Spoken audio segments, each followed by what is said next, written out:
राज्यातल्या स्थानिक स्वराज्य संस्थांच्या निवडणुकांवर टांगती तलवार कायम। पुढील सुनावणी शुक्रवारी होणार। आजच्या सुनावणीत कोर्टाकडून आयोगासह सरकारवर नाराजी। मुंबई प्रारूप यादी हरकतींच्या मुदतीवरून ठाकरे बंधू आणि काँग्रेसमध्ये एकवाक्यता नाही। ठाकरे बंधूंनी मागितली 21 दिवसांची तर काँग्रेसकडून 15 दिवसांच्या मुदतवाढीची मागणी। दुबार नावं संपूर्ण राज्यभरात SIR शिवाय मतदार याद्यात दुरुस्त होणार नाहीत। महसूल मंत्री चंद्रशेखर बावनकुळेंची प्रतिक्रिया।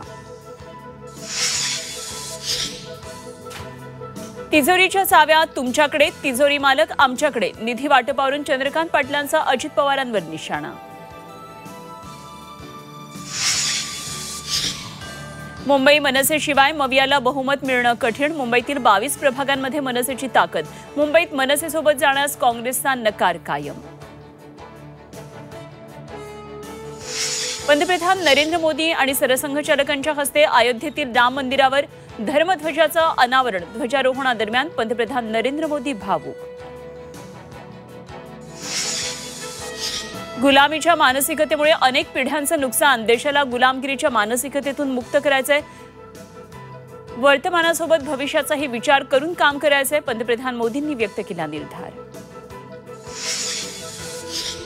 आणि इथिओपियात ज्वालामुखीचा उद्रेक। भारतावरील राखेच्या ढगांचा धोका टळला। राखेचे ढग चीनच्या दिशेने रवाना।